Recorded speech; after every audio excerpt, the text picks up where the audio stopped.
While not as focused as her when it came to biotic technique, Zero was peerless in the realm of raw, destructive power. It served as an unsubtle reminder of her own weakness. She needed to get stronger, acquire a strength that would never leave her powerless again, a power that could not only protect her, but all those she cared for. Exactly that. Naruto's voice drew her out of her idle musings, his low drawl punctuated by the sound of cracking vertebrae. We go in, kick his or her butt, and find out what they're doing here. Then we toss him out the airlock, Jody inquired hopefully. Out the airlock, Naruto agreed. Jack had more colorful ideas. Out the airlock? Hell no, that's too easy. He's in my spot, damn it. The words emerged as a snarl. If he screwed with anything, I'll rip him into bloody pieces. Yes, we know you're angry, Jack. Naruto paused, glancing at the gaping orifice she just swatted in the steel. And stop putting holes in my ship. Screw you. So down the three of them went. Armed and armored, though only the former in Jack's case, riding the elevator the lowest floor. Past the combat deck, past engineering, passing the drive core.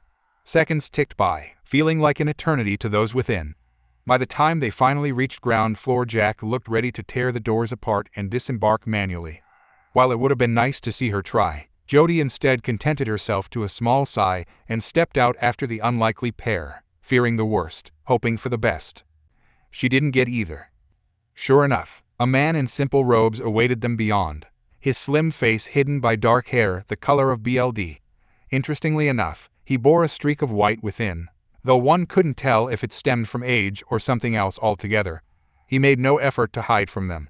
Indeed, he seemed almost pleased by their presence. By the way he carried himself and hefted that staff of his, he expected a fight. All right, pal. Naruto drawled impatiently, pulling a kunai from his leg holster. Who are you and how'd you get here? A brief silence followed, brokenly only by the sounds of the ship. A man waits. The man began slowly, and his rich, accented voice gave them all pause. A man listens. A man hears things. His head tilted, regarding their leader with some akin to amusement. I know that a man is going after the collectors. A man could use my services. When no one moved to eviscerate him, he dared to continue.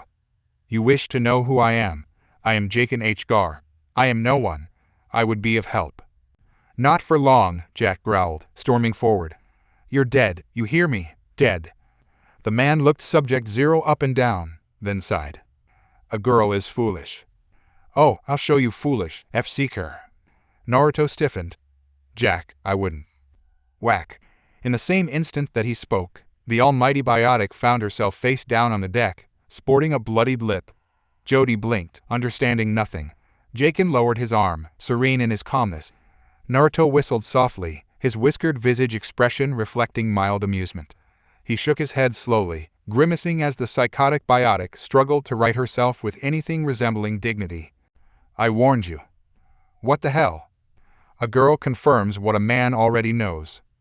The robed man answered, stepping away from Jack's twitching form. Her anger begets nothing. A man can embrace my... Crunch. Odd. It sounded a great deal like someone had just planted their boot through the deck. Jody looked up, alarmed to find that Naruto had done just that. Why not try someone who knows how to fight, he offered. And now it begins, Jacen murmured. Now it ends. Naruto didn't bother to mince words with no one. He merely stepped forward and struck, leading with a kunai. Jacen blocked flawlessly with his forearm, only to find himself flying into the air as his attacker took hold of that very limb and flung him forward. Alas, the flight was short-lived, for Hgar recovered quickly and reclaimed his balance upon a nearby crate. Settling back against this impromptu leverage, the older man flashed the blonde a curious look of mild surprise, if not outright consternation. A man is skilled, he remarked, impressed. Where did you train? By way of answer, Naruto reached around to his back and drew his blade. Looking back, Jody couldn't call it a fight, because it wasn't a fight at all. It was like a dance.